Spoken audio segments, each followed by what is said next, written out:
Olá, muito boa noite a todos vocês que nos acompanham aqui em mais um programa Linha de Frente. Que privilégio tê-los aqui há mais de um ano nessa plataforma maravilhosa que é o CT Segurança. Eu sempre gosto de começar essa noite, né, ou todas essas noites, agradecendo as pessoas que fizeram todo esse projeto acontecer: o Christian Visval, Kleber Reis, meu queridíssimo irmão e amigo, Silvano Barbosa, o Cavalca que está aqui, Adalberto Benhaja, e a todos vocês que nos acompanham aqui, nos prestigiam aqui ao vivo, e também, posteriormente, algumas pessoas, por conta do horário, vão assistir essa live, ou todas as lives, ou todos os programas que estão aqui na plataforma do CT Segurança, que ficam gravados. Café com Segurança, Gestoras de Segurança às terças-feiras, Linha de Frente comigo às quartas, Tacada de Mestre, ou seja, são uma série de produtos que estão aí disponíveis, todos gratuitos, com muito conteúdo, muita gente interessante, e hoje não é diferente, né? Tenho o privilégio de estar aqui com o Gustavo Mesquita, delegado de polícia. Daqui a pouquinho eu vou falar um pouco sobre ele. Eu queria, antes de mais nada, Gustavo, agradecer muito a você por ter aceito o meu convite. Eu sei da sua agenda, o Gustavo acaba de chegar de Brasília, eu estava até ansioso, porque você sabe como funciona, né, Gustavo? Eu costumo definir a aviação como um meio de transporte rápido para quem não tem pressa, porque a aviação às vezes surpreende a gente, né? Mas deu tudo super certo, né? Aliás, depois eu vou contar como foi o convite que eu fiz para o Gustavo, onde eu encontrei o Gustavo, mas antes disso eu queria dar as boas-vindas para o Gustavo, que é presidente da Associação dos Delegados de Polícia do Estado de São Paulo e também da Associação Nacional dos Delegados de Polícia Judiciária, ou seja, uma atuação aqui no Estado de São Paulo e também em nível nacional. Aliás, ele volta de Brasília justamente com uma agenda que teve com o Ministério da Justiça, com o ministro da Justiça, justamente para tratar dessa questão do encarreiramento dos delegados de polícia em nível nacional, né? Gustavo, seja muito bem-vindo, muito obrigado pela sua presença, e agora a palavra está contigo para dar uma boa noite para os nossos convidados que estão chegando aos pouquinhos aqui na nossa live. A palavra está contigo. Muito obrigado. Primeiro, agradecer a você, comandante Luca, pelo convite. Nos encontramos aí em uma casualidade, né? E esse convite partiu dessa casualidade, mas eu acredito que, ao mesmo tempo, nada é por acaso, né? Então, de alguma maneira, eu ter a possibilidade, a oportunidade de estar aqui batendo esse papo com você, acredito que é algo que vai enriquecer muito a mim, primeiramente, e dentro do possível, se a gente puder contribuir com alguma informação aí para aqueles que nos assistem, para toda a sua audiência, e aí desde já também eu mando uma boa noite a todos e vamos em frente. Estou à disposição aí para toda e qualquer pergunta, todo e qualquer assunto, pronto para, em condições de. Pronto para, em condições de. Aliás, o programa Linha de Frente tem tudo a ver, sabe, Gustavo, com aquilo que é uma bandeira que eu tenho defendido, né? Alta performance, né? Aliás, o lançamento do meu mais recente livro. Esses dias eu cometi um deslize, eu falei assim, do meu último livro, uma pessoa falou assim: "Ei, cara, por que o último livro? Você encerrou a carreira como escritor, né?" Eu falei: "Olha só, não sei, cara, mas então é melhor você utilizar uma outra expressão, é o mais recente livro, né?" E olha que coisa curiosa, Gustavo, porque foi o sujeito falar isso para mim, algum tempo depois já surgiu um outro projeto e eu estou aí me encaminhando para o meu próximo livro, né? E nesse livro a gente trabalha muito essa questão de alta performance. Você falou um negócio assim que tem a ver, né? Pronto para, em condições de, né? Uma expressão que a gente utiliza muito no meio no meio das tropas de elite, das operações, né? Policiais, vamos dizer assim. E eu quero, antes da gente continuar aqui, dizer duas coisas. Eu encontrei o Gustavo, foi num domingo passado, eu fui aqui num lugar que eu gosto de ir muito, aqui, que é o Oeste Café. É uma tabacaria barra charutaria barra restaurante, né? São as três coisas lá. Tem um cardápio maravilhoso. Eu gosto muito da cozinha do Oeste Café. E aí eu fui com a minha esposa. Ela estava vazia, só tinha uma pessoa sentada na mesa e era o Gustavo, né? E eu cheguei lá, eu entrei, tomando um cafezinho, e eu acabei, eu estava concentrado com que eu queria conversar com a minha esposa, etc. E o Gustavo, no momento de cruzamento de olhares, ele me fez um aceno, e eu acho que eu já tinha visto você, mas na hora eu não fiz uma conexão, e foi graças à sua gentileza, né, de me cumprimentar que eu eu fui lá, falei, mas eu te conheço, e você... Aí foi quando a gente fez essa aproximação, que foi muito bacana. Logo na sequência, na terça-feira, nos encontramos na Cadepol, né, no lançamento do livro do Clemente. Outra coincidência em seguida, Outra né? bacana. É. E Mas eu ali já queria dizer que surgiu... Hã? eu só queria complementar que, para mim, realmente é uma grande honra, um grande prazer poder bater esse papo com você, que é uma referência na área da segurança pública, né? Que é a minha área também, a área pela qual eu escolhi me dedicar, e é uma área da mais suma importância, né? Cada vez mais nós percebemos que segurança pública ela vai muito além do aspecto que as pessoas estão acostumadas a entender, que a imaginar, muitas vezes, que é só a polícia, que é só a violência. Pelo contrário, né? Segurança pública é garantia da vida, garantia da família, das liberdades individuais. E é muito bom poder bater um papo, poder debater segurança pública com quem conhece de uma maneira técnica, com seriedade. Acredito que é um debate que faz muito bem hoje em dia e é por isso que é um grande prazer, uma grande oportunidade conversar com você.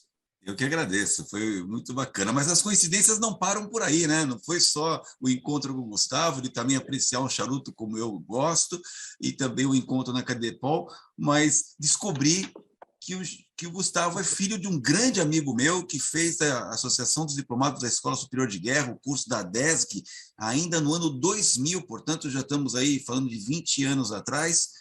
O Cláudio, a quem eu mando um grande abraço, ele deve estar nos assistindo aqui. Cláudio, que saudade da nossa turma lá, da DESG, que foi uma experiência muito singular, muito bacana, enriquecedora. Então, receba meu abraço fraterno e saiba que eu tenho muita alegria de estar aqui com aquilo que é fruto né, o seu filho aqui, o Gustavo. Tenha muito orgulho dele, como também tenho aqui um orgulho de estar com o Gustavo aqui nessa live hoje.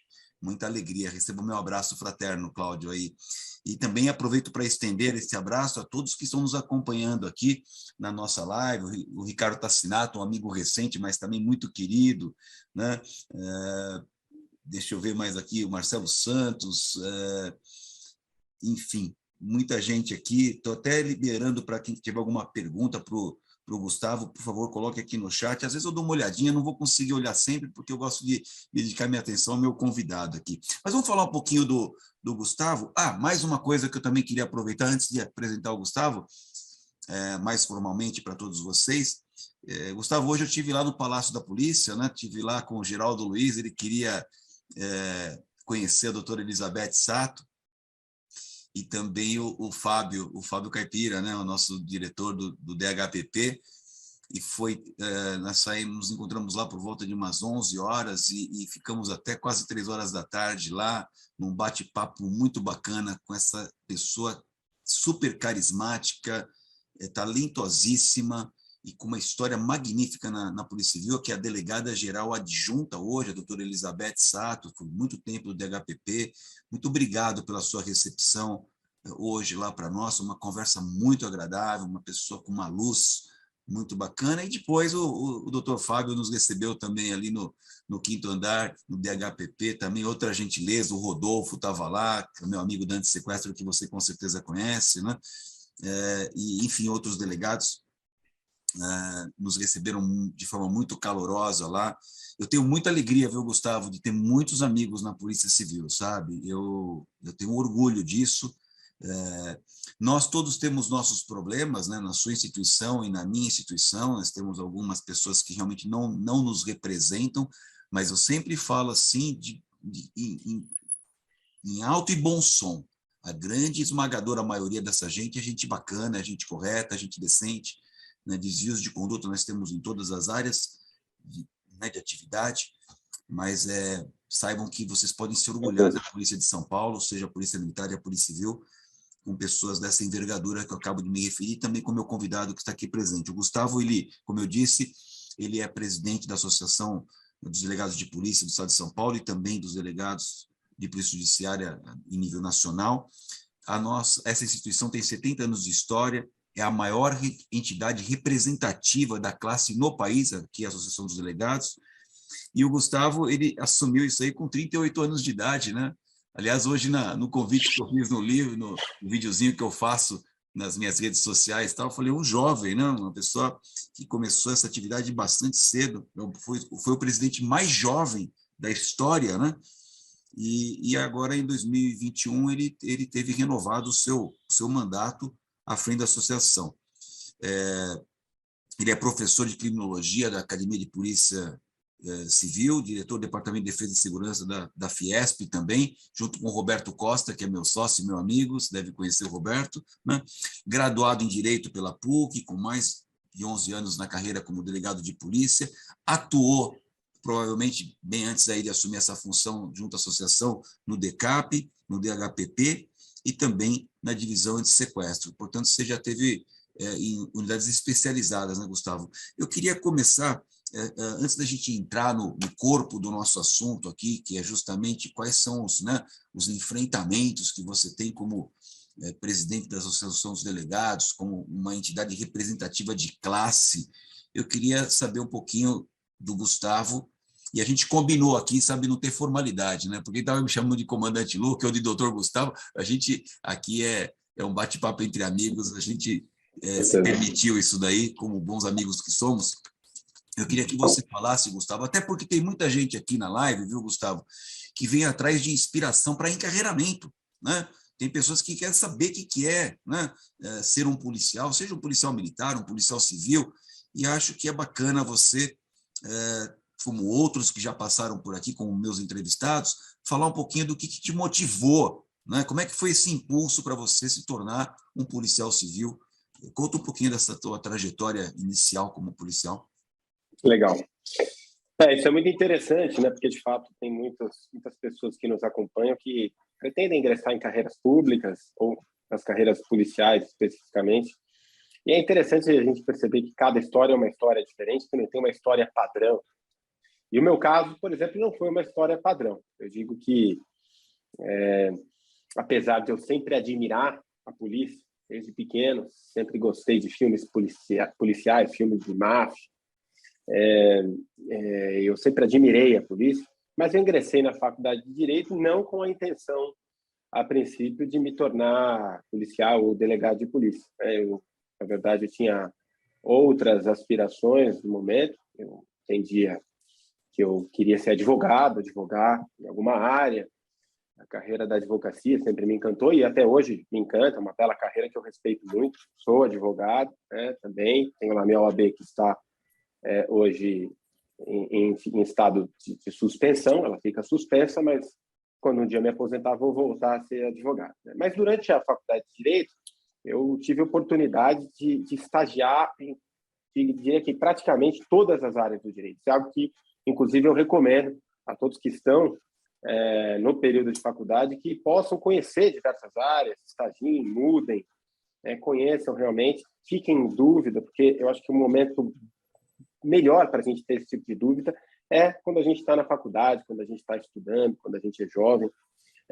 E assim eu fiz, né? Então, eu estagiei em diversas áreas, tive a oportunidade de praticamente advogar, né, em algumas áreas, e sempre a área que mais me encantou, de fato, foi a área do direito criminal, né? Tanto no aspecto prático, como no aspecto também doutrinário. Sempre fui encantado por direito penal, sempre gostei de estudar, era a matéria que, igual educação física no colégio, né? Para mim era o direito penal, eu ficava aguardando ali ansioso as aulas de direito penal, no caso, saudoso professor Francisco Camargo Lima, delegado de polícia, por acaso ou não, professor que me marcou muito.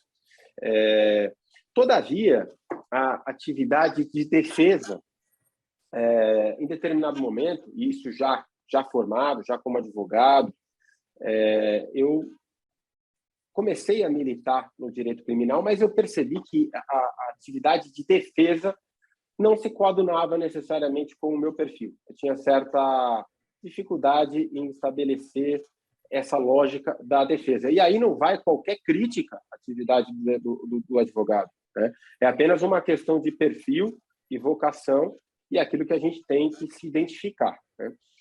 E aí eu percebi que eu deveria estar do outro lado, do lado do provimento da jurisdição, do lado da aplicação da lei, não necessariamente da acusação, mas no lado das carreiras públicas, né? E dentre as carreiras públicas, eu passei a analisar todas aquelas carreiras jurídicas, e aí a conexão com a carreira de delegado ela foi praticamente imediata, porque dentre todas as carreiras jurídicas, e nós temos várias carreiras jurídicas, todas elas muito nobres, mas a carreira de delegado de polícia ela traz uma particularidade, só ela tem, que é o hibridismo, o ecletismo entre a doutrina, o academicismo, o estudo da lei, algo que eu sempre gostei, mas, de outro lado, também o contato direto com a realidade, o contato com as ruas, né? Uma vida dinâmica, uma vida não necessariamente de rotina, que sempre me atraiu, né? Ter um dia diferente do outro, ter um contato muito forte com a realidade. E a carreira de delegado de polícia te traz isso, sem dúvida alguma. Ora, você está no seu gabinete, estudando, relatando o inquérito policial, procedendo a uma representação por um mandado de busca ou de prisão, ora você está na rua, investigando, cumprindo esse mesmo mandado, e isso é muito, muito atraente, muito gratificante para mim, né? Então, essa conexão foi quase que imediata e eu passei a estudar, então, para a carreira de delegado de polícia. Abandonei momentaneamente todas as atividades, vendi à ocasião o que eu tinha, que era um carro que o meu pai me deu à época, e eu pude, então, investir tempo e dinheiro na consecução disso que se tornou um sonho, que foi ingressar na carreira de delegado, né? Então, claro que nem todos têm essa possibilidade, mas, claro, se você tiver a oportunidade de em determinado momento, se focar somente no estudo do concurso, é algo que é muito bem-vindo, né? E aí até a gente tem que conviver com algumas coisas, né, que é comum na vida de todo concurseiro. Você encontra os parentes, os amigos, e eles te perguntam: e aí, Gustavo, o que você está fazendo agora? Eu falo: olha, eu estou estudando para concurso, para entrar na carreira de delegado. Ah, tá, não, tudo bem, mas de trabalho, o que você está fazendo? Você está trabalhando com o quê? Então, é normal, né? E as pessoas não entendem que isso é um trabalho, é investimento de tempo e de dinheiro, mas que se a gente realmente focar, se empenhar, ter método, ter disciplina e ter garra, ter vontade, a gente vai conseguir. E, felizmente, após aproximadamente um ano, foi um ano de preparação muito intensa, muito focada, realmente, eu consegui ser aprovado em Santa Catarina e aqui em São Paulo. Santa Catarina, eu fiquei entre os remanescentes, né? Fiquei fora do número de vagas. Em São Paulo, eu já fui chamado imediatamente, e aí fiz a academia. Quando eu estava aqui, já exercendo as funções, fui chamado em Santa Catarina também. E aí fiquei até na dúvida à época, mas aí por conta principalmente de raízes, né? Eu sou muito ligado às minhas raízes familiares, de amizade, eu acabei ficando aqui, onde eu acredito hoje que era realmente para eu estar, né? Por algum motivo, eu tinha que ser delegado de polícia de São Paulo, e por algum motivo eu tinha que ter encarado, abraçado essa missão que eu exerço hoje, que é de presidir com muita honra, uma honra de uma vida para mim, que é presidir a ADPESP, que representa os delegados de polícia aqui no estado de São Paulo, e como você já citou, é a maior e mais antiga entidade representativa de delegados de polícia do país. Poxa, que bacana. Eu queria fazer uma provocação antes de você falar, né, depois da sua formatura e qual unidade você foi trabalhar inicialmente, mas você me trouxe uma reflexão aqui curiosa, que ao falar que você ficou um ano estudando, num estudo intenso, né, eu também me lembro que quando eu fui prestar exame para a Academia de Polícia, ainda no curso preparatório, ou seja, eu fui fazer o 2º grau na Academia de Polícia nos moldes das escolas militares, mas também mediante o concurso público. O ano foi 1979. E sabe qual que era a minha rotina em 79, Gustavo?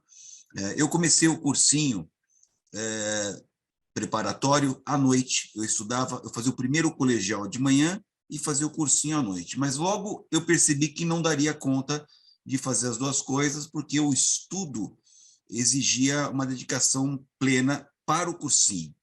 Eu fazia o colegial de manhã, educação física 3 vezes por semana no colégio, na parte da tarde, cursinho à noite. Eu falei desse jeito. Aí a primeira grande opção na minha vida, a primeira grande decisão na minha vida foi largar o colegial para me dedicar só ao cursinho. E, na sequência, a primeira meta foi sair da noite, que era sempre um pouco mais fraco, o pessoal trabalha, o professor não exige muito, e passei para manhã ou tarde, fui para tarde.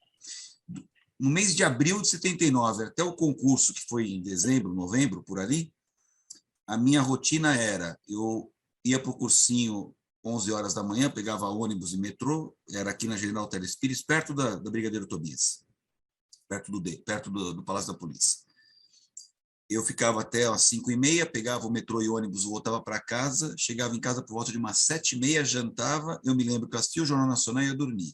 8h30 ia para a cama, 3 horas da manhã eu acordava, estudava até umas 6h30, aí tomava um café da manhã, a hora que meu pai saía para trabalhar, continuava até umas 10h30, e assim por diante o resto do ano.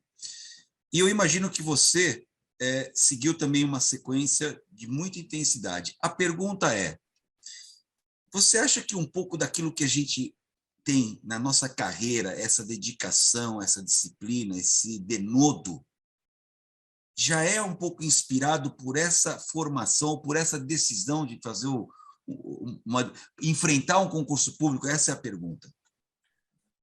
Olha, é uma excelente provocação. É uma reflexão muito pertinente, de fato, porque se nós formos pensar, período de preparação para um concurso público, ele envolve um desafio muito grande, né? É um desafio físico, financeiro, mas acredito que, sobretudo, mental e psicológico, né? Acredito sempre que aquela máxima é muito válida, alguns professores dizem isso, e eu acredito que é verdade.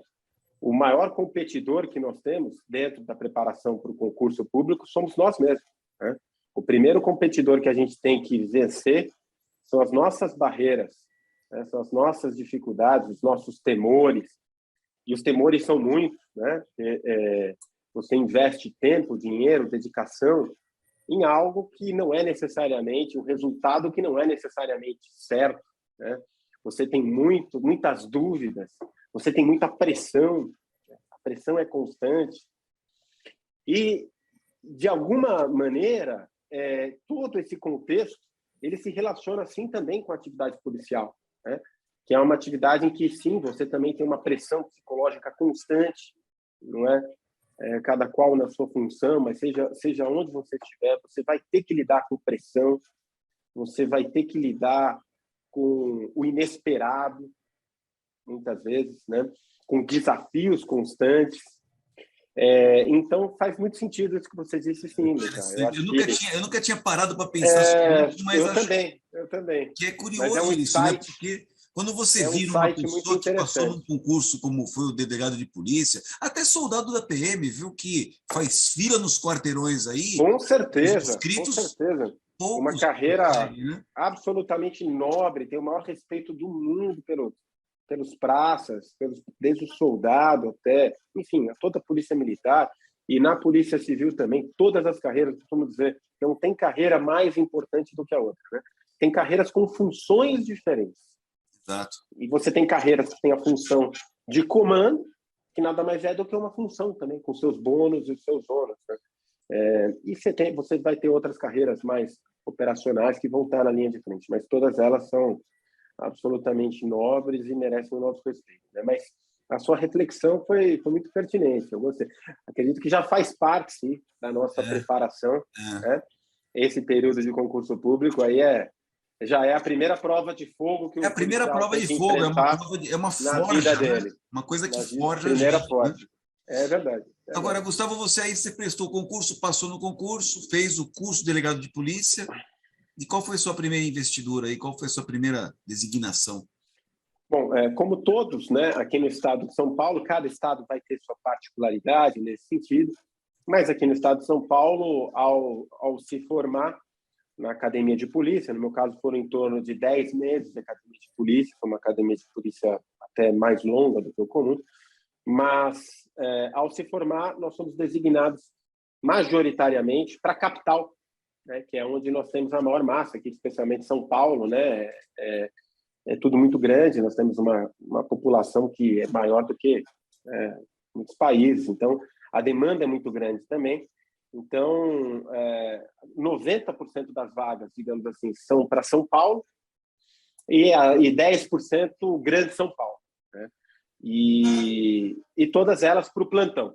Isso, invariavelmente, o policial civil ele é designado primeiramente para exercer as suas funções no plantão policial, que eu acho muito correto, porque o plantão policial ele é a verdadeira clínica geral. Você pode fazer um paralelo muito claro com a medicina. Meu pai é médico, você sabe, então eu tive um pouco de familiaridade, cresci aí com o médico, e vendo a realidade do dia a dia do que é um profissional de medicina, e é muito semelhante, né?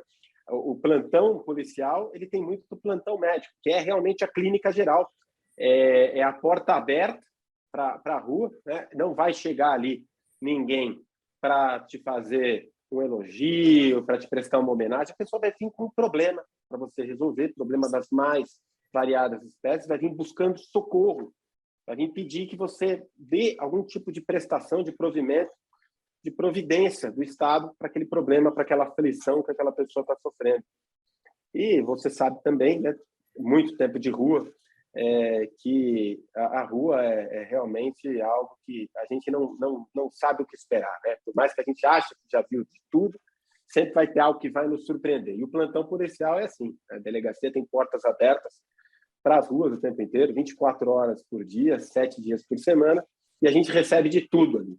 Isso é muito importante para o policial se calejar, para ele fazer essa clínica geral, conhecer a realidade, sujar a barra da calça, né? E aí vem a expressão, acredito que vocês têm também na PM, o calça branca, não? Calça branca, calça branca. Vocês têm outro nome na PM também. Tem outro jargão. Tem vários, né? Tem vários. Tem muitos. Falar de jargão policial aqui, a gente vai longe. Mas o calça branca, né? E é isso, né? A gente tem que literalmente sujar a barra das calças, e nesse ponto também a carreira jurídica do delegado de polícia se diferencia das demais. É uma carreira jurídica que o bacharel em direito ele vai às ruas, nós vamos lá fazer um local de crime em locais das mais variadas espécies, inclusive no meio do mato, inclusive no meio da comunidade, e a gente vai sujar assim o nosso terno, não vai ter jeito. Qual foi o primeiro distrito? E isso é muito importante. Isso é muito importante. O primeiro distrito? Então, eu fui designado na minha academia, ainda é assim, felizmente é um processo baseado na meritocracia, baseado na colocação na academia de polícia. Então, o primeiro colocado é chamado, escolhe a localidade que tem disponível, né? O segundo, assim, sucessivamente, até o último, que vai ficar com o que sobrar. Eu tive a felicidade de ficar bem colocado, fiquei em 7º lugar, e tive a oportunidade de escolher o distrito que eu queria, né? Eu moro em Guarulhos, sou residente em Guarulhos, mas eu não queria ficar em Guarulhos, eu queria ficar próximo. Então eu escolhi o distrito da Vila Formosa, o 58 DP, ali na Zona Leste, né? Comecinho da Zona Leste, perto de Guarulhos, e ali eu fiquei, né, na 5ª seccional, que é a Zona Leste, nessa parte mais do início da Zona Leste. Eu trabalhei em diversos distritos da 5ª seccional, trabalhei em 58 DP, Vila Formosa, depois fui para o 30 DP, Tatuapé, 31 DP, Vila Carrão, depois que virou Central de Flagrantes, né? E fiquei sempre ali na Zona Leste. Foi um período muito enriquecedor na minha carreira, período de plantão. Fiquei por volta de 7 anos, né? Até que a seccional da 5ª, durante o período, foi a doutora Elizabeth Sato, né? Foi minha seccional, e ela conheceu o meu trabalho, veio a gostar, ficar satisfeita, e me convidou para trabalhar com ela quando ela foi para o DHPP. Eu aceitei, era o meu sonho, trabalhar um dos departamentos que eu sempre quis trabalhar, né, o DHPP, e mais, dentro do DHPP, eu fui designado para trabalhar na DAS. Hoje a DAS está no DOP, né, ela mudou de departamento, que é a divisão de sequestros. Mas era antes, não conhece. Né? Era do DHPP, né? Muito tempo. Exato. E eu fui designado para trabalhar na divisão de sequestro, que sempre também foi um sonho meu, né? Eu sempre fui um fã da divisão anti-sequestro, uma divisão de elite, de prestígio dentro da polícia, dentro e fora, né? Porque foi a divisão, dentro da Polícia Civil, a divisão, mas um dos uma das unidades policiais, juntamente com o GAT também, né, que dispensável a gente dizer aí da sua história, mas que foram responsáveis por praticamente zerar esse crime repugnante. Nossa, olha, Gustavo, você sabe, né, dos piores crimes, né? Eu tenho um orgulho da divisão de sequestro, cara, porque eu acompanhei de perto, né, ainda na época do Wagner Giudice, de outros tantos ali que o sequestro assolou São Paulo, sabe? Quando houve aquela época dos grandes empresários, os médios empresários, explodiu o sequestro aqui, e eu acabei acompanhando um pouco essa situação, porque, assim, para o público, muitas vezes, embora a minha especialidade são as chamadas ocorrências por reféns localizados, e o sequestro é um refém não localizado, né? São diferentes tipos de abordagem, diferentes lógica, de estratégia. Lógica, exatamente. Mas a gente acompanhava isso, vira e mexe também era chamado para poder orientar uma família. A primeira orientação falou: avisa a divisão de sequestro. Porque, olha, eu tenho um orgulho grande, eu sempre falo isso, quero mandar meu abraço para todo mundo que fez parte dessa história, porque São Paulo conseguiu, claro, não foi só única e exclusivamente o mérito do sequestro, mas também o Disque Denúncia ajudou, a própria telefonia, né, e essa agilidade para poder fazer aí as interceptações telefônicas, as estações repetidoras de base e uma série de outros fatores foram também importantes, mas o trabalho e o expertise desenvolvido pelo antissequestro foi determinante para a gente quase que recentemente zerar o sequestro. Você sabe disso, aqui não é segredo para ninguém. Há algum tempo atrás se cogitava até desmobilizar antissequestro, por conta estava com baixa demanda, eles estavam fazendo apoio a outras coisas. Verdade. O que é positivo, né? O que é muito positivo, porque é o significado de que o trabalho deu o seu fruto, se prestou aquilo que a gente esperava, né? E quando eu fui trabalhar lá, eu acabei sendo designado para uma outra divisão que foi criada dentro da divisão, aliás, uma outra delegacia que foi criada dentro dessa divisão, que foi a delegacia de sequestro relâmpago, da extorsão qualificada pela restrição de liberdade, né? Que era um crime que, quando eu cheguei lá, ele tinha explodido em São Paulo. Esse era o crime que tinha se tornado epidêmico, né? Todo mundo, em meados aí de 2013, 2014, se a gente pode se lembrar, ou você conhecia alguém, ou você já tinha sido vítima de sequestro relâmpago, era aquele crime que afligia a população, especialmente aqui na capital paulista, né? Todo mundo tinha muito receio de sofrer um sequestro relâmpago. E eu tive a oportunidade lá de trabalhar. Nós chegamos num cenário que nós tínhamos 4 dígitos por mês de ocorrências de casos de sequestro relâmpago, e nós conseguimos baixar para 2 dígitos, né? Então, de mais de 1.000 para menos de 100, né? E chegamos a ter meses ali com menos de 10 ocorrências, né? E então foi um orgulho muito grande ter a oportunidade de fazer o trabalho com uma equipe fantástica, equipe inteira de delegados, de investigadores, escrivães, enfim, uma equipe fantástica que a gente teve essa oportunidade de realizar esse trabalho.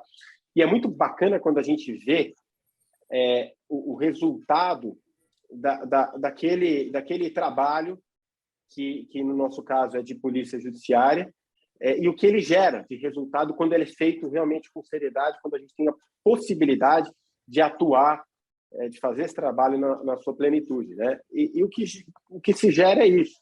O crime ele é fomentado por um binômio, que é a grande capacidade, possibilidade de proveito econômico, né? Um proveito econômico grande, fácil, aliado à certeza da impunidade. Quando a gente reverte essa lógica, quando você diminui a possibilidade do ganho ilícito, e de outro, você começa a prender, né? Em outras palavras, você começa a gerar a certeza do castigo, é natural que esse crime passe a diminuir. E assim foi também com o sequestro relâmpago. Então, foi uma felicidade muito grande que eu tive de ter realizado esse trabalho lá também. Que bacana.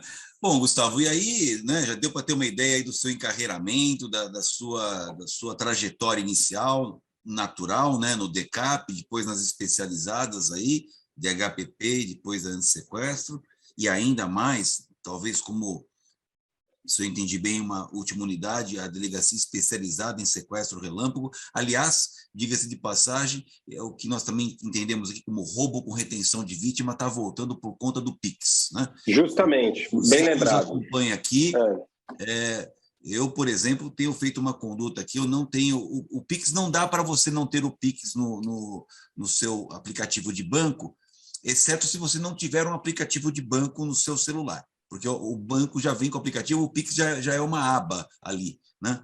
Agora, a recomendação que eu tenho dado para as pessoas, Gustavo, eu queria até que você falasse se é o correto, sob o ponto de vista da tua experiência. Aqui, por exemplo, a minha esposa não tem mais aplicativo de celular, aplicativo de banco no celular. Nós temos um celular em casa dedicado para isso, e o celular que ela anda não tem, né? E no meu caso, tem um aplicativo de banco, um só, mas a primeira movimentação que eu faço é tirar dessa conta. Essa conta fica pouquinha coisa, assim, já faço isso para não ter problema de tomar um tombo, né, e ter uma queda aí de uma transferência mais volumosa, se for pego nisso daí, porque se você não tiver esse cuidado e for pego, facilmente o Pix estabelece isso daí, né?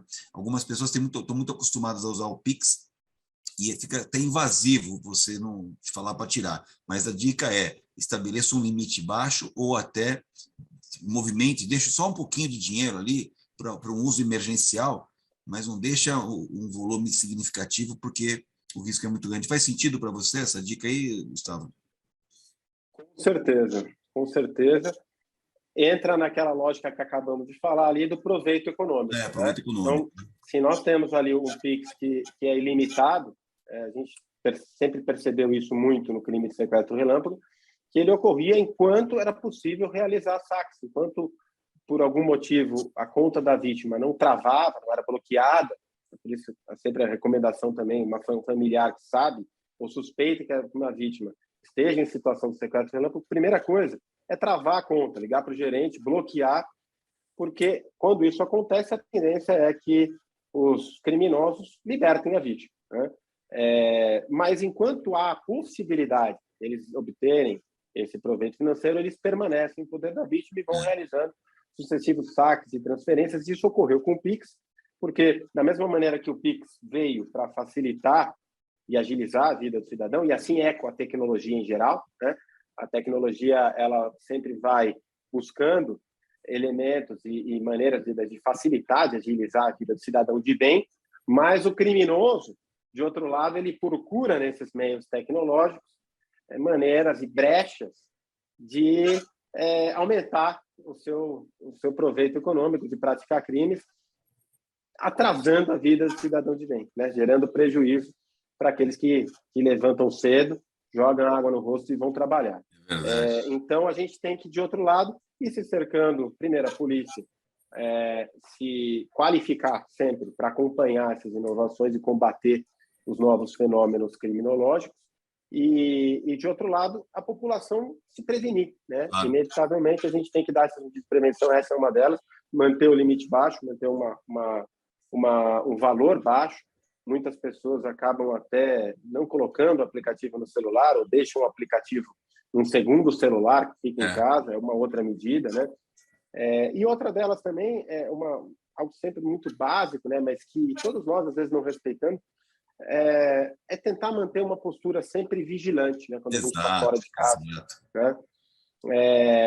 Então, quando a gente parar no farol, por exemplo, a gente imaginar que, infelizmente, a gente pode estar sendo observado, né?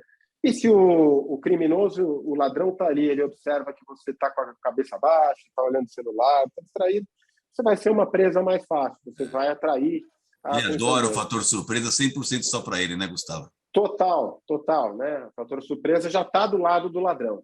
E aí ele já sai com 7-1, né? Essa é a verdade.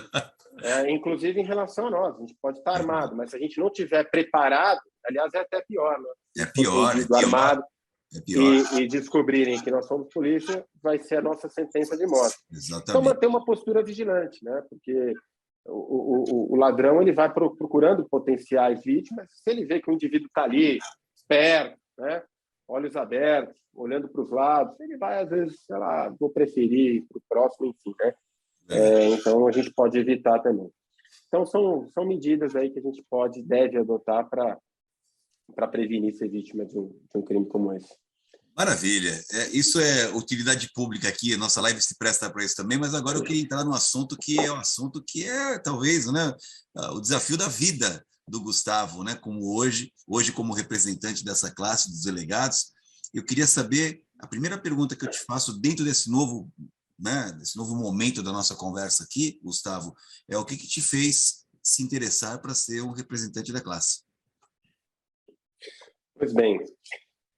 Bom, Luca, eu, desde que ingressei na carreira de delegado de polícia, primeiro eu defini que essa seria a carreira que eu queria exercer por o resto da minha vida, que eu realmente me identifiquei, me apaixonei pela carreira, nunca me arrependi, apesar de todas as dificuldades, e digo com todas as letras que para quem é vocacionado, para quem realmente aí também faço até um parênteses para fazer essa lembrança aqui para os concurseiros, né?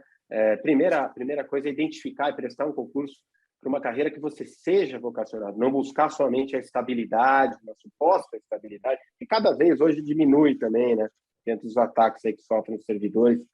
Mas o principal de tudo é a gente ter vocação e fazer aquilo que a gente gosta. Se a gente fizer o que a gente gosta, a gente vai fazer bem feito e vai ser feliz, que é o mais importante, né?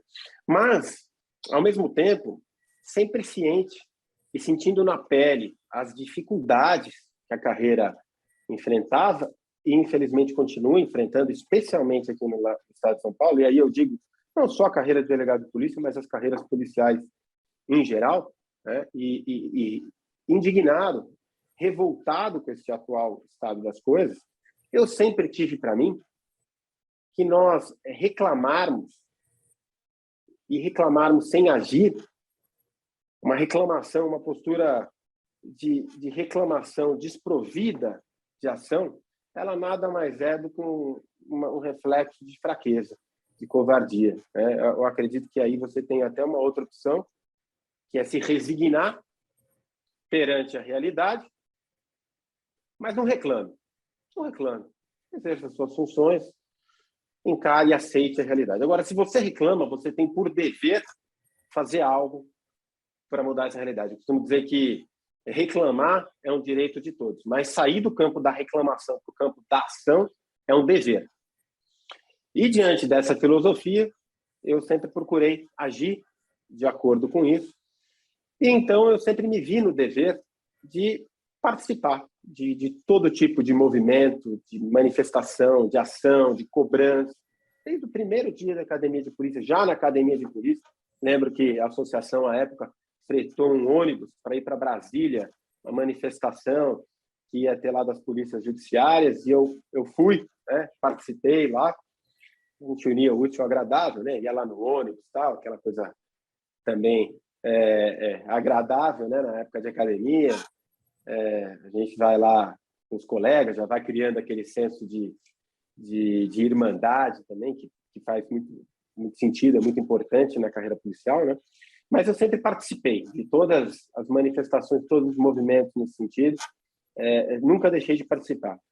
E nessa trajetória, nesse contexto todo, a gente acaba se aproximando, né, se relacionando e criando vínculos com pessoas que têm esse mesmo perfil. É natural, que tem essa veia da luta classista, da luta não corporativista. Na verdade, o corporativismo foi relacionado aí hoje a uma visão pejorativa, né? E a gente tem o corporativismo justo, que é lutar por aquilo que é justo para a categoria, mas, sobretudo, também é lutar por aquilo que a gente acredita como uma maneira de fortalecer a sociedade, de contribuir para a sociedade. Então, lutar pelo fortalecimento das polícias, pela valorização dos policiais, vai muito além do corporativismo, porque se refere, na verdade, a uma luta de interesse público, de interesse social, luta pela segurança pública, que é o patrimônio de toda a população, né? E nesse contexto todo, eu acabei sendo cada vez empurrado, né, para esse caminho. Nunca imaginei, digo realmente sem qualquer falsa retórica, nunca imaginei e não visava ser representante classista, ser presidente da associação, mas acabei aceitando a missão em 2017, né? diante da confiança, do incentivo de pessoas que eu sempre respeitei e admirei muito, e acabei aceitando justamente como uma missão, com uma oportunidade de ter uma arma maior para lutar por aquilo que eu escolhi me dedicar na vida, que é a segurança pública. E repito, né? Segurança pública, na minha visão, é defesa da família, das liberdades individuais, da vida, e hoje eu tenho essa oportunidade, né, de minimamente plantar uma semente. Muitas vezes as pessoas vêm a nós e dizem: olha, mas Gustavo, você tem a ilusão de que você vai mudar a polícia? Você vai conseguir fazer tudo o que você pretende? E eu respondo com um provérbio árabe, que você deve conhecer, né? Quem planta tâmaras não colhe tâmaras, né? Então, talvez eu não veja realmente a mudança, né? Porque realmente a gente tem muito a mudar, tanto internamente como externamente, como a visão do governo, sobretudo, como a valorização do governo, o reconhecimento da sociedade. Mas se eu tiver a consciência de que eu plantei a semente para as futuras gerações de policiais e da população em geral para se beneficiar disso, eu vou me considerar satisfeito e grato na vida, né? Então essa é a minha missão, né? É algo que me dá muito prazer, viu? A gente fala em missão, eu acredito que envolve um sacrifício, mas o sacrifício, quando ele vem acompanhado de um propósito, né? A busca por um propósito é o que dá para nós também muito prazer. E o verdadeiro prazer não está nas coisas mundanas, está na virtude, prazer pela virtude, né? É o que a gente tem aprendido. Você sabe que quando você fala assim, eu lembro de uma frase que eu aprendi com um grande cara, e ele falou para mim o seguinte, falou: Luca, tem o nosso tempo e o tempo das coisas, né?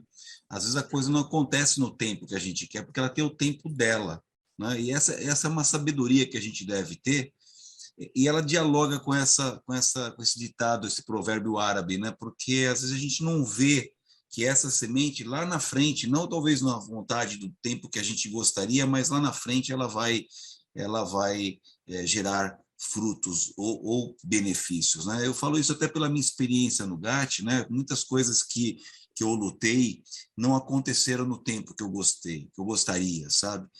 Mas elas aconteceram depois, né? Mas aquela luta inicial foi importante, né? Fundamental. É curioso isso daí. Aliás, viu, Gustavo, tem uma passagem do Steve Jobs, quando ele fez um discurso em Stanford, né? Ele foi orador de uma turma lá, e ele conta uma passagem muito rápida aqui que eu vou compartilhar com vocês. Esse discurso está no YouTube, vale a pena ouvir o discurso de Steve Jobs na formatura de Stanford. E ele fala que quando ele entrou na faculdade, ele não gostou do curso, sabe? Ele não se identificou com o curso, mas ele também não queria decepcionar, porque ele era filho adotivo de pais que fizeram um esforço danado para ele entrar na faculdade, e a faculdade dos Estados Unidos, diferente daqui do Brasil, paga, né? A faculdade top lá é paga.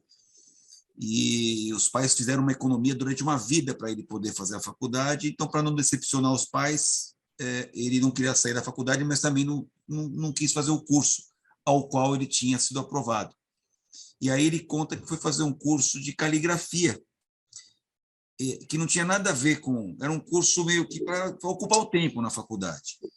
E era um curso que dava uma Coca-Cola e dava um lanche de graça lá. Ele era meio duro na parada, então foi por isso que ele escolheu, ele conta isso. E aí ele faz uma seguinte reflexão. Quando ele aprendeu as formas da caligrafia num sistema mais estilizado assim, na hora ele fez isso daí como uma bobagem, qualquer para ocupar o tempo. Mas anos depois ele percebeu que aquela inspiração ou aquele aprendizado foi totalmente importante para o design gráfico daquilo que veio ser a Apple posteriormente. E aí a conclusão dele é o seguinte: quando eu olhei para trás, eu vi que algumas conexões do passado foram importantes para o presente e para o futuro, que é mais ou menos a mesma coisa que você acabou de dizer aqui, sabedoria, né? Eu queria entrar agora com a tua luta, sabe? Porque eu queria que você traduzisse para as pessoas que estão aqui assistindo a gente, são várias pessoas, e eu sempre digo que são várias que assistem agora, mas outras assistem posteriormente, a live fica gravada. Eu durante muito tempo, Gustavo, eu tive na minha cabeça que o efetivo da Polícia Militar era em torno de 90 mil homens, 85, 90 mil homens, da Polícia Civil, 35 mil homens. Homens e mulheres, que eu falo, 35 mil pessoas, né? Mas esse número caiu bastante, né? Me fala um pouquinho dessa radiografia, daquilo que você tem enfrentado de problemas na Polícia Civil com relação à falta de efetivo, com relação ao envelhecimento dessa gente, os afastamentos, as pindaíbas que a polícia hoje enfrenta, para vocês que estão aqui acompanhando, ter uma dimensão da luta que o Gustavo tem pela frente. Bom, eu vou falar pela Polícia Civil, porque é a instituição onde eu atuo, que eu conheço melhor, e da carreira que eu represento, que é uma carreira policial civil. Né? Mas, desde já, eu quero fazer uma preliminar dizendo que esses problemas eles são recorrentes e acontecem também na Polícia Militar e em outras forças policiais. Mas, falando da Polícia Civil, porque é a instituição que eu atuo e que eu represento, nós podemos dizer que hoje a situação da Polícia Civil é uma situação que beira o insustentável. Né?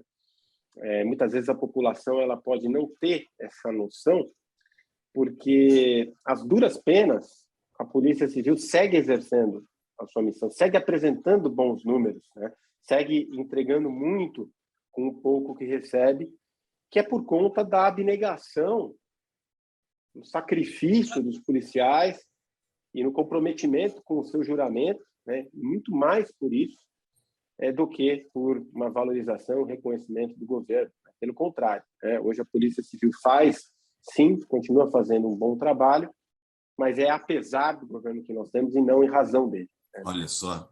Grave essa frase, frustra... Grave essa frase, que essa frase é a frase da nossa live hoje. Apesar. Apesar. É isso.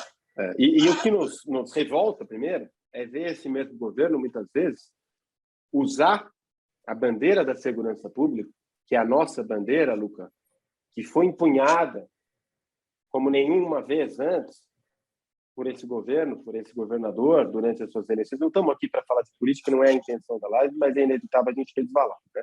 Essa bandeira foi empunhada. Né? E a sua eleição se deu com base nessa bandeira. Seus eleitores que votaram, que elegeram o governador João Dória, elegeram com base nessa bandeira. Então, quando o governador João Dória não investe na Polícia Civil, quando ele investe na Polícia Militar, nas demais forças policiais, quando ele não valoriza e trata a segurança pública com o devido respeito, com planejamento, com seriedade, quando ele trata a segurança pública como mera peça de marketing eleitoral, ele trai não nós policiais, ele trai toda a população, ele trai o seu eleitorado, ele trai a população paulista, isso tem que ficar claro. Né?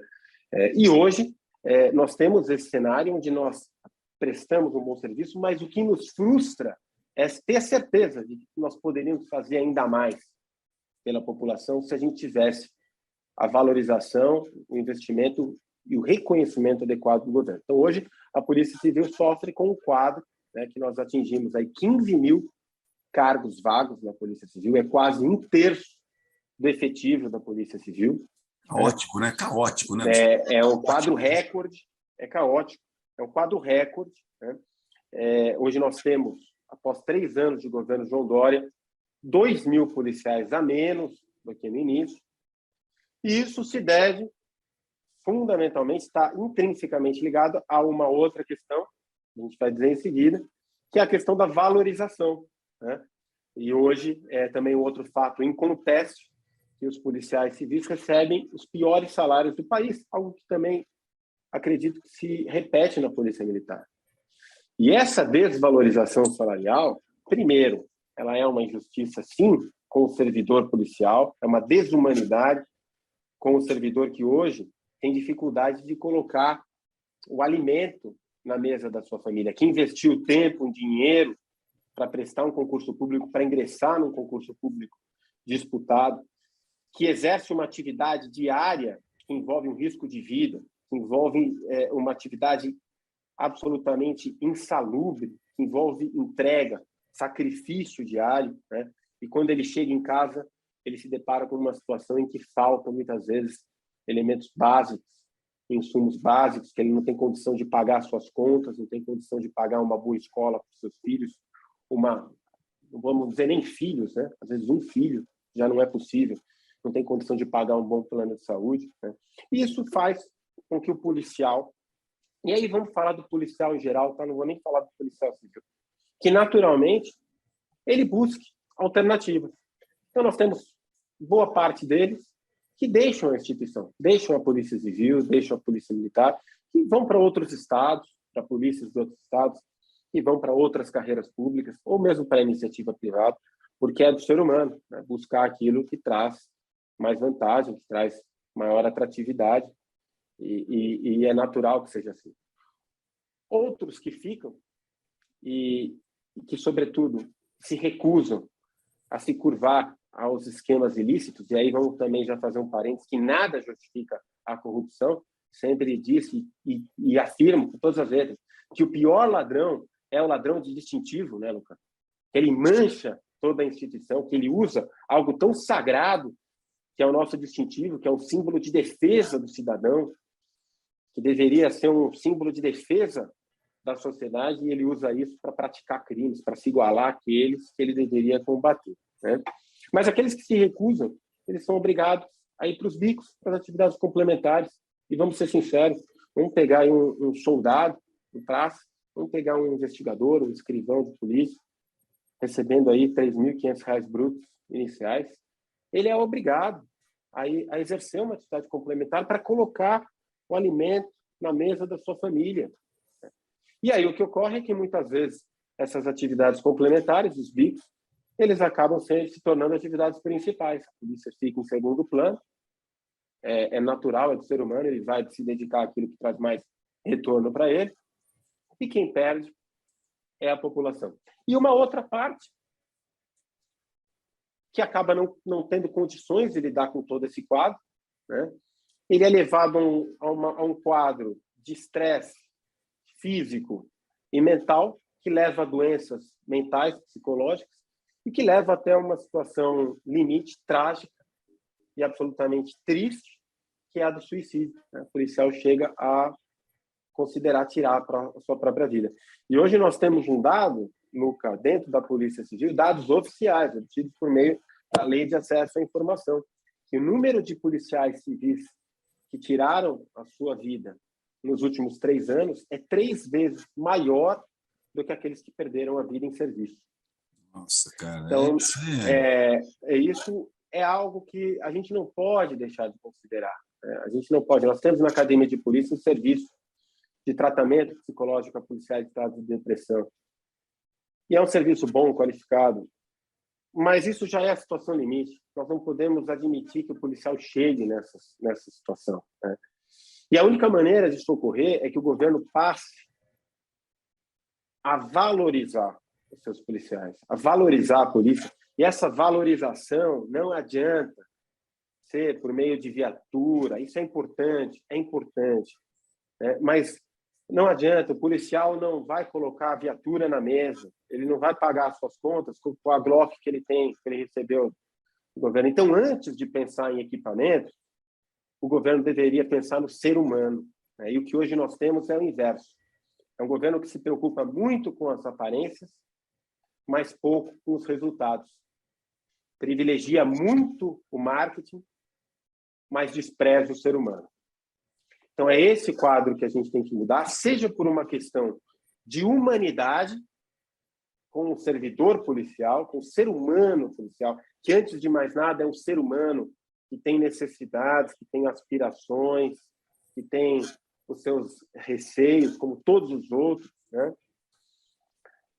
E seja por uma questão de gestão pública eficiente, né? Porque hoje a desvalorização salarial ela repercute na defasagem, na evasão diária de policiais que deixam a carreira, porque a porta de saída é muito mais atraente do que a porta de entrada. O Estado gasta na seleção, gasta tempo e dinheiro na seleção, na formação, custa muito dinheiro isso. E nós perdemos esses policiais para outros estados e outras carreiras. Então, até mesmo sob o ponto de vista fria e puramente econômico... Da probidade, né? Da probidade, né? Da probidade administrativa. isso representa uma incompetência de gestão pública, uma falha de gestão pública. E é isso que a gente tenta, a todo momento, esclarecer e explicar para a população. Né? Sempre digo, nós não temos aqui a função e não tenho realmente qualquer intenção de atacar esse ou aquele governo, até porque cada um de nós tem as suas posições, seus posicionamentos ideológicos, políticos, partidários, então somos livres para isso. Mas, enquanto representante de uma categoria, não posso me dar ao luxo de deixar com que nada disso influencie a minha atividade. Né? Mas, por outro lado, eu tenho o dever de expor a verdade à população.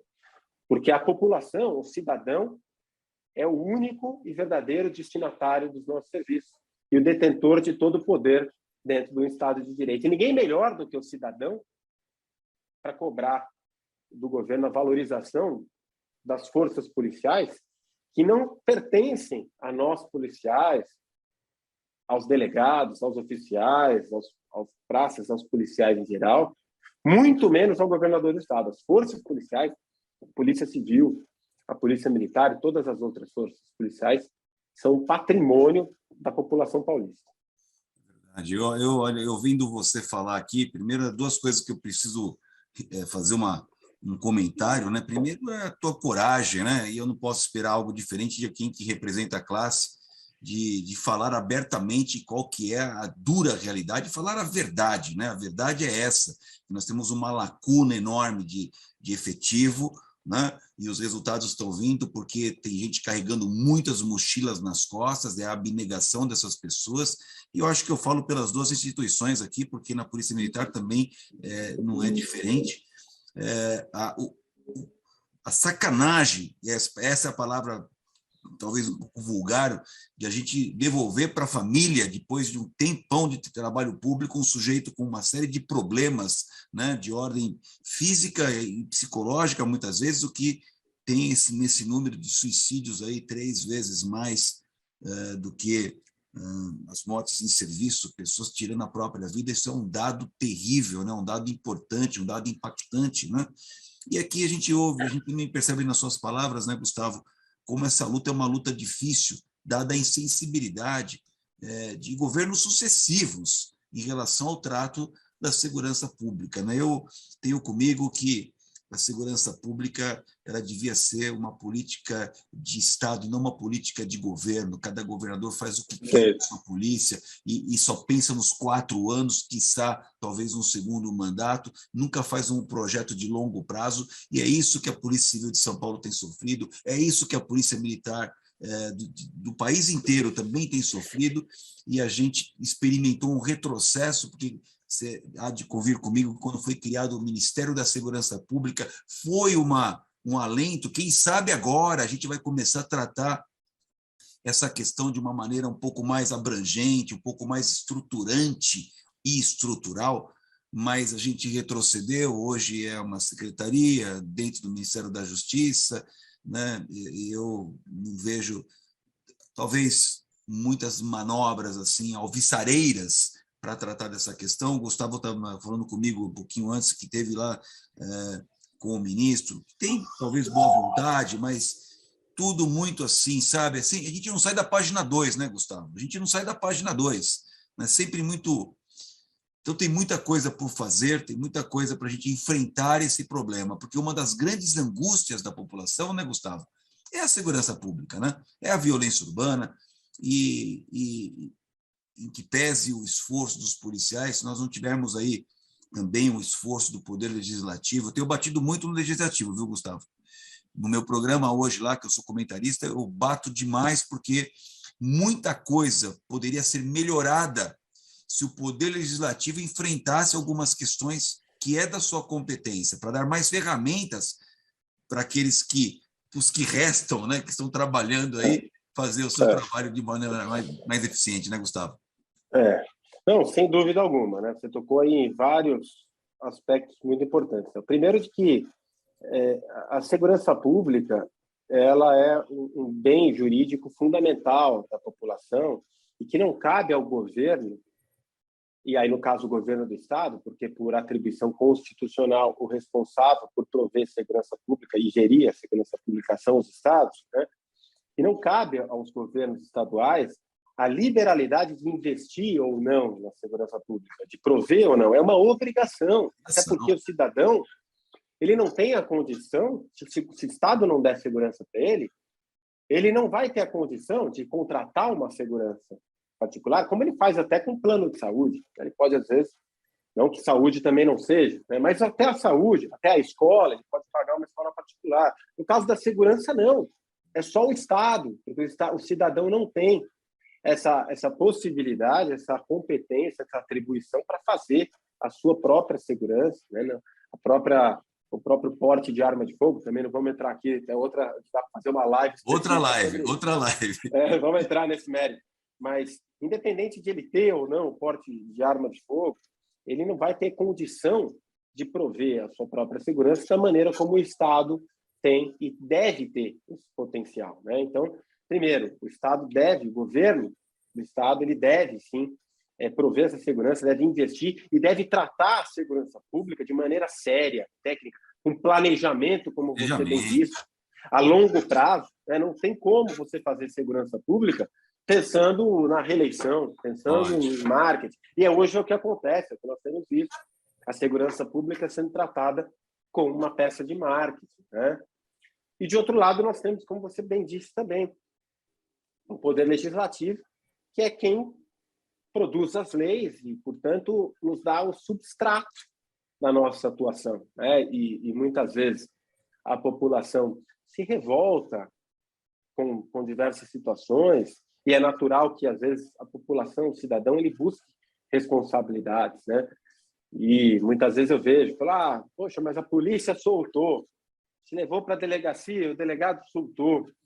Mas, às vezes, o cidadão não entende que o delegado ele está ali para cumprir a lei. Claro. O delegado não é um justiceiro, ele não faz justiçamento, ele executa e aplica a lei e ele é um elemento, um agente da justiça, não do justiçamento, né?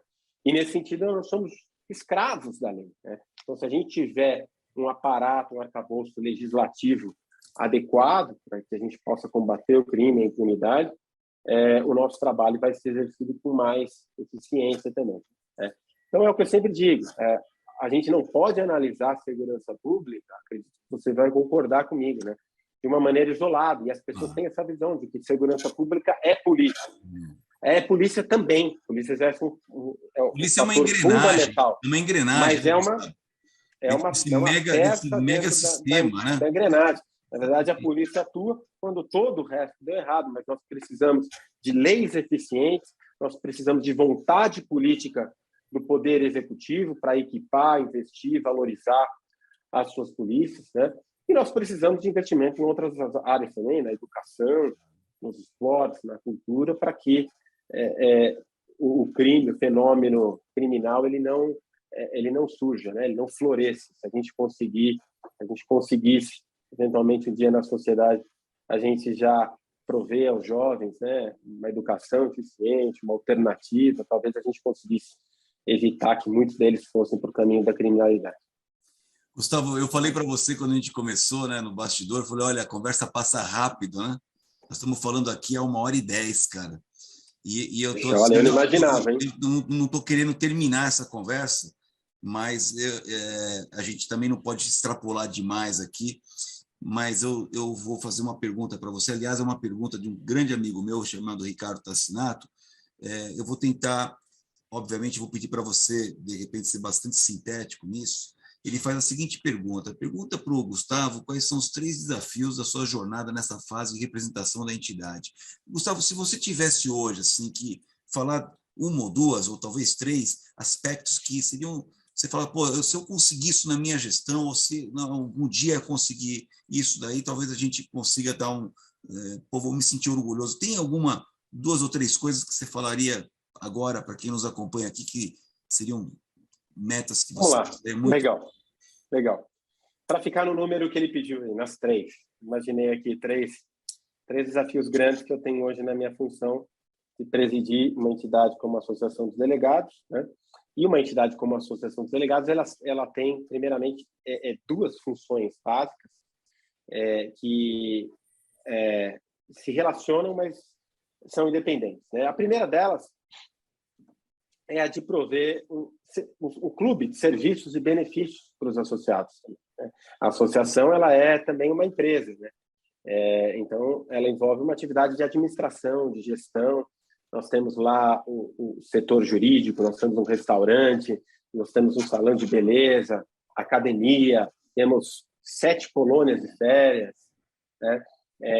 E tudo isso envolve uma atividade de administração, de gestão, e eu tenho uma equipe fantástica, que eu só consigo hoje exercer essa atividade graças a essa equipe, aos meus colegas, diretores que trabalham lá comigo, que me auxiliam demais nessas funções, né?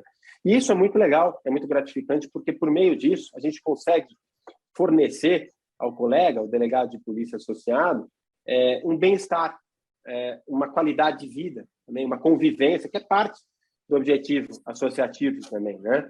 E isso depende de nós, então isso é muito gratificante, né? Nós fomos eleitos em 2017, reeleitos agora em 2021, e eu acredito eleitos com 71%, uma votação muito expressiva, numa eleição muito disputada, e muito me honrou, né? A confiança e o reconhecimento dos colegas nesse nosso esforço de conseguir fornecer aos colegas esse tipo de qualidade de vida, de apoio, né? Os colegas nos procuram para pedir um auxílio, um amparo em questões institucionais, em questões jurídicas, até mesmo em questões pessoais, e a gente tem a oportunidade de tentar ajudar naquilo que a gente pode. Isso é muito gratificante. De outro lado, nós temos um grande desafio, que não vou dizer que seja o maior, mas é um dos grandes desafios, que é a gente convencer o governo, nosso governo, da importância da valorização da Polícia Civil, da carreira de delegado, de todas as demais carreiras, né, que passa primeiramente pelo esclarecimento à sociedade, tudo aquilo que nós temos dito aqui. E essa é uma tarefa que muitas vezes é inglória, porque nós trabalhamos, lutamos, fazemos de tudo, né, para ecoar a nossa voz, para ser a voz daqueles que não podem falar, né, todos nós policiais, nossos colegas aí são submetidos a rigorosas normas internas, muitas vezes não podem dizer. Nós temos a oportunidade de dizer e dizemos, mas muitas vezes a gente esbarra num elemento fundamental, que é a vontade política do governador, que é a caneta, né? Aquele que está por trás da caneta, que é o governador do estado, que não tem essa vontade política de reconhecer e valorizar seus policiais, né? Então, isso às vezes é meio frustrante, mas nós também não vamos deixar de acreditar, de lutar, fazer a nossa parte. E por fim, um outro desafio que a gente tem que dizer também, sabe, Luca? E eu sempre defendi isso, que é mudar a nossa instituição internamente, que é olhar para o nosso espelho, e sim, muito do que a gente deixa de fazer, que pode fazer, é por conta, em razão do governo que nós temos, né? Muitas das nossas deficiências são em razão desse governo que não nos valoriza. Mas muito também é por conta das nossas próprias deficiências. Então, eu sempre defendi a necessidade de nós nos olharmos no espelho, identificarmos as nossas feridas e colocar os dedos nessas feridas, né? E expurgar as nossas chagas. Todo tipo de má conduta, de corrupção, de abuso, de excesso, violência, né? Que não condiz com a nossa atividade, com o nosso juramento, com a nossa missão, que não representa, como você bem disse no início, a maioria dos policiais paulistas, né? Que a grande maioria são policiais honrados, que exercem as suas atividades nos termos e em obediência à legislação, aos direitos humanos, à ética, né? Então, expurgar esses maus policiais, que é até errado chamá-los de policiais, né? São criminosos, travestidos de policiais. Então, essa também é uma bandeira que nós temos defendido muito e que a gente considera que é fundamental que a gente passe por esse processo de depuração também interna, né? Por meio de diversos mecanismos, né? Difícil discorrer tudo aqui, fortalecimento dos mecanismos de fiscalização, corregedoria ainda mais rigorosa, né? Para que a gente tenha legitimidade para exercer a nossa função, investigar desde o crime de varejo até as grandes organizações criminosas, e também os crimes de colarinho branco, né? Os corruptos que estão no poder, que são tantos, e que compete também à Polícia Civil esse papel. As pessoas têm a imagem de que essa é uma função da Polícia Federal, porque a Polícia Federal se notabilizou por isso, porque teve espaço e incentivo para atuar nesse sentido, mas a Polícia Civil também caberia esse tipo de atividade no âmbito estadual e municipal, né? A diferença é apenas de competência, não de atribuição, e nós deveríamos fazer muito mais nesse aspecto de investigação, de colarinho branco e de colocar corruptos graúdos na cadeia também. Bacana. Gustavo, eu só queria falar uma coisa para você. Eu até me identifiquei com tudo que você falou. Esse foi o meu segundo livro, Diário de um Policial, pela editora Planeta. Eu vou levar de presente para você na próxima chance que nós tivermos. Uma grande honra. E eu faço uma dedicatória, e eu vou ler a dedicatória porque ela converge com aquilo que você falou.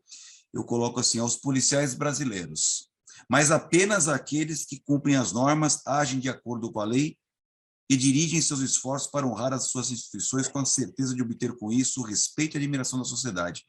Eu também tenho um ponto muito crítico com relação àquele que é da nossa instituição, seja um policial civil ou um policial militar, mas que desvirtua, né, e se torna um criminoso, se torna um sujeito que desonra a nossa instituição. Eu acho que a pena para ele tem que ser ainda maior, né, porque ele dilapida tudo aquilo que é uma construção feita Concordo contigo. As normas. Estamos chegando ao final dessa live. É uma live que ultrapassou aqui os limites, mas foi uma conversa tremendamente agradável. E eu estava assim, até curtindo aqui e me colocando numa condição de não conhecedor. Eu acho que quem assistir essa live e não for do ramo vai ter aí a verdadeira noção de que é representar uma classe como o Gustavo faz e também o que é o encarreiramento da polícia. Mas eu não vou terminar aqui essa live sem pedir, como eu sempre peço para os meus convidados, agora é a hora de conhecer o Gustavo numa parte um pouco mais fora da representação de classe, fora da função como delegado de polícia empossado que foi há muitos anos atrás, mas agora o Gustavo Pessoa. Queria que você falasse aqui para quem está nos assistindo uma frase que marca a tua vida, um livro que para você foi importante e um filme, e o porquê. Frase, tem algumas, né? A gente poderia citar algumas frases que são muito caras para mim, mas tem uma delas de Santo Agostinho que eu tenho procurado lembrar sempre e que eu acho que se aplica muito a todos nós e aos dias atuais, né? Prefiro aqueles que me criticam porque me corrigem do que aqueles que me adulam porque me corrompem. Santo Agostinho. Sensacional. Sensacional. A frase é autoexplicativa, né? Nem precisa... Prefiro os que me criticam porque me corrigem aos que me adulam porque me corrompem. Né? E, de fato, né, muitas vezes a gente tende a ser refratário àqueles que nos criticam. Em um mundo hoje cada vez mais, né, em que a gente é movido aí às redes sociais e aos likes e às aprovações efêmeras, né, e muitas vezes isso não quer dizer nada, né, pelo contrário, né, as pessoas que estão ali te dando um like, te dando uma motivação, estão um pouco se importando, e às vezes você tem um amigo que vem e te dá um tapa na cara, te dá uma voadora no peito, mas ele quer o seu bem, né? O verdadeiro amigo é aquele que te oferece a verdade, a realidade, por mais indigesta que ela seja. Né? E o filme? E a segunda... O filme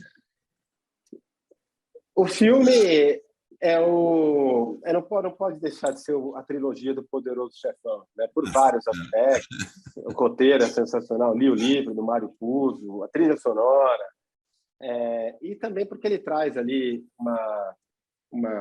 algumas lições, né, de vida, de código de ética, de honra, né?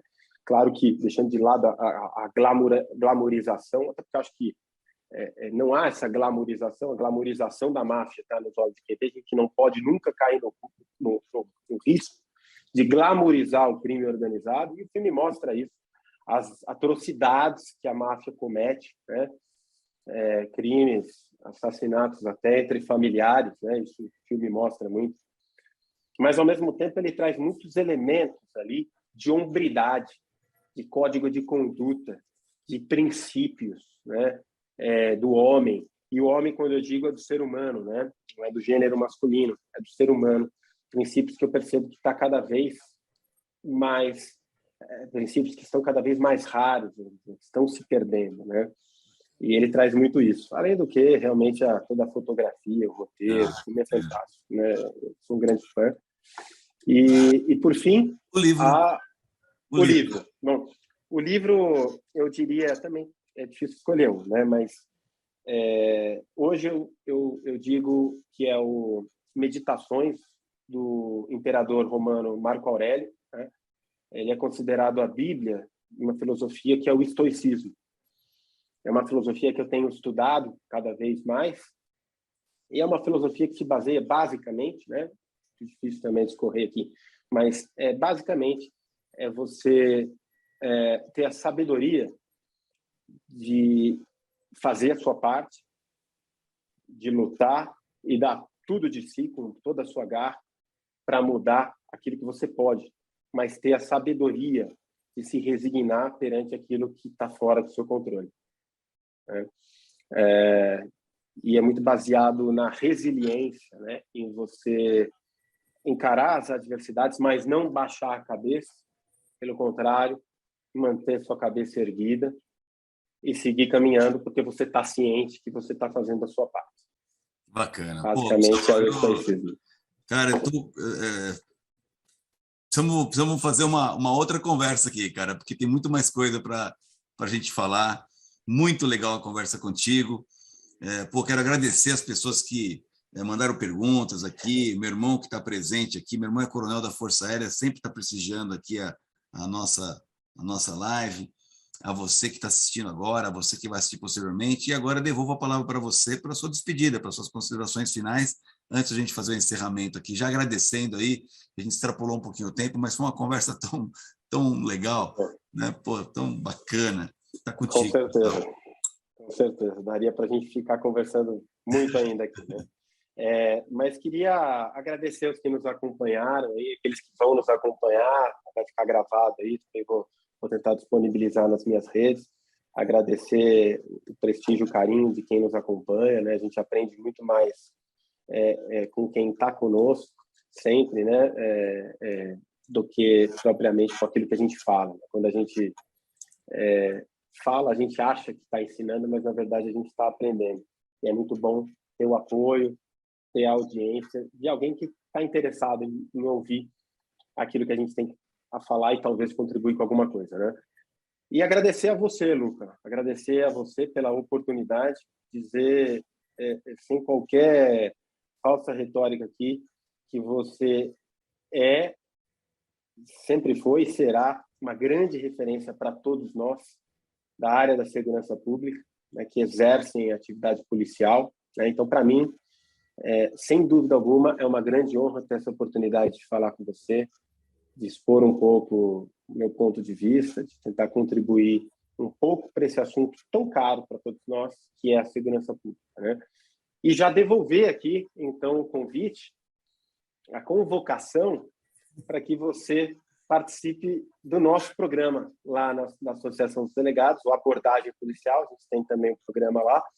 Você aproveita para conhecer a nossa sede. E hoje, como eu falei muito, aí vai inverter. Na próxima, você é que vai falar, porque certamente você tem muito a falar e a gente quer ouvir. Convite aceito, só fala o dia e a hora, Gustavo. Eu vou com o maior prazer e olha, vai ser uma honra, um privilégio para mim. Eu quero te agradecer muito, Gustavo, muito mesmo, por ter estado aqui. Acho que a conversa foi muito bacana, deu para a gente abordar dois campos importantes, o campo da carreira, né, do encarreiramento do Gustavo, qual foi a trajetória dele até chegar à representatividade de classe, e também um pouco daquilo que ele compartilhou conosco hoje, que é a luta dele, a luta da vida dele, né? Eu percebi isso, me marcou muito, sabe? A luta da tua vida, né? Que é ter se encaixado nessa função hoje. A gente sabe que é uma função que tem rotatividade, que tem, né, alternância, mas é muito bacana senti que a Polícia Civil do Estado de São Paulo está muito bem representada por você Obrigado. nessa luta, viu, Gustavo? Obrigado mesmo, obrigado a você que nos assistiu aqui. E depois a gente combina, né? Vou lá com o maior prazer falar um pouquinho também dos meus pontos de vista, né?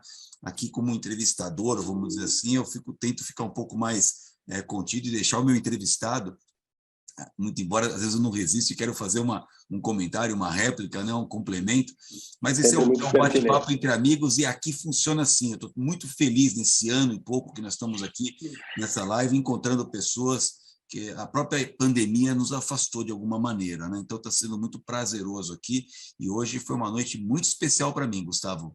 Eu mim também. Mais com a tua, né, com a tua retrospectiva aqui e também com a tua luta frente à Associação dos Delegados, né?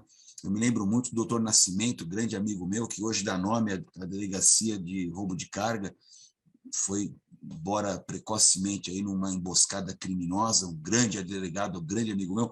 E vou falar uma coisa para você e para todo mundo que está aqui. Uma das mortes que eu mais senti, porque a gente, na vida policial, eu tenho 41 anos nessa trajetória, né? Entrei com 15 anos na polícia, Gustavo, e obviamente já perdi muitos amigos, né?